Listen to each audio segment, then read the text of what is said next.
The sea was calm, its vast expanse stretching out under a darkening sky. A solitary ship, the Eldridge Voyager, drifted aimlessly through the waters. It was an ancient vessel, a ghostly relic from a bygone era, its hull weathered and scarred by countless storms.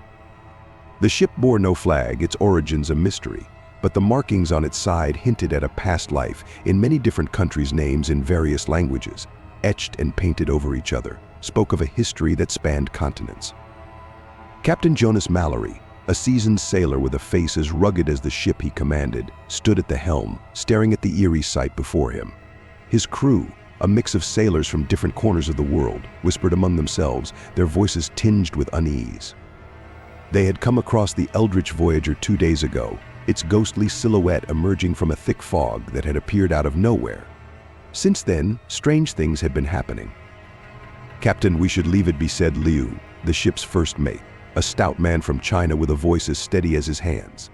"There's something wrong with that ship."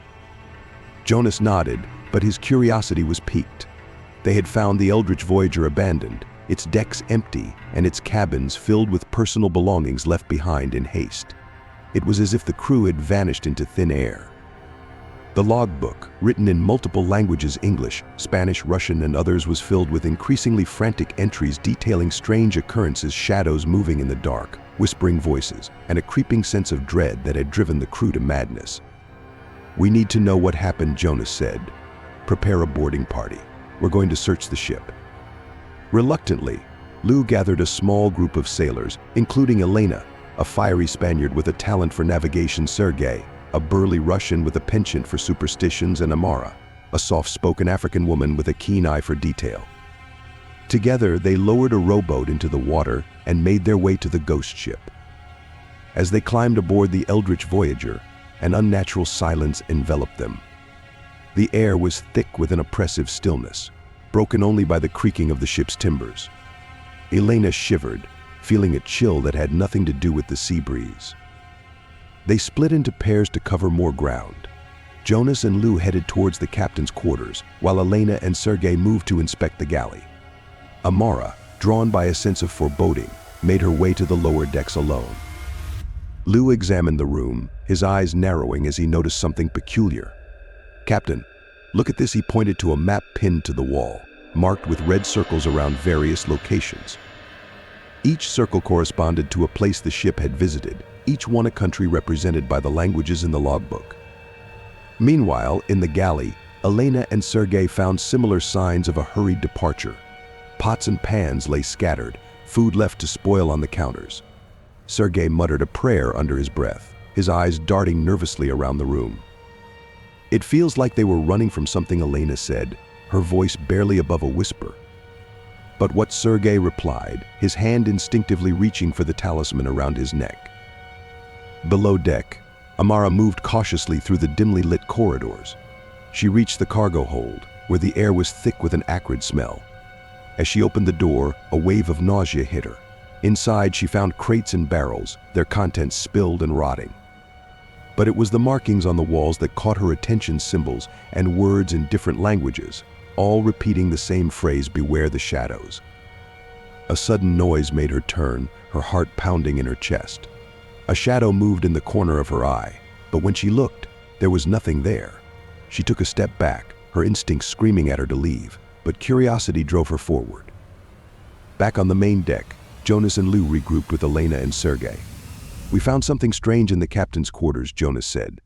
"It's like the ship was tracing its journey through different countries, but why?" Before they could speculate further, a scream echoed through the ship. It was Amara. They rushed to the lower decks, their footsteps echoing in the narrow corridors. They found her in the cargo hold, her face pale and her eyes wide with terror. "There's something down here," she whispered. "Something in the shadows." Suddenly, the temperature dropped, and an unnatural darkness enveloped them. The lanterns flickered and went out, plunging them into pitch black. The sound of whispering filled the air, voices speaking in a cacophony of languages, all repeating the same word, "leave." Suddenly, the temperature dropped, and an unnatural darkness enveloped them. The lanterns flickered and went out, plunging them into pitch black. The sound of whispering filled the air, voices speaking in a cacophony of languages, all repeating the same word, "leave." Panic set in as they fumbled in the darkness. Jonas felt something cold brush against his arm, and he swung his lantern wildly, the light briefly illuminating a twisted, shadowy figure before it vanished. "We need to get out of here," he shouted. They stumbled back towards the deck, the whispering growing louder, more insistent. Shadows seemed to move with a life of their own, reaching out to grasp at them. They burst onto the deck, gasping for air, the oppressive darkness receding as they moved away from the ship's interior. "Cut the lines," Jonas ordered. "We're leaving now." As they scrambled to lower the rowboat, the Eldridge Voyager seemed to come alive, its timbers groaning and creaking as if protesting their departure. They rowed back to their own ship, the ghostly vessel receding into the mist. Once aboard, Jonas ordered the ship to set sail immediately. As they moved away, the fog lifted, revealing the Eldridge Voyager drifting further into the distance, its ghostly silhouette fading into the horizon. The crew was silent, the weight of their encounter heavy on their minds. Jonas stood at the helm, staring at the spot where the ship had disappeared. "Some mysteries are best left unsolved," he muttered. As the sun set and the stars emerged, the Eldridge Voyager became a distant memory, a haunting reminder of the unknown terrors that lurked in the shadows of the sea. And though they had escaped, the whispers of the lost crew would forever echo in their minds, a chilling testament to the horrors that lay in the depths of the ocean.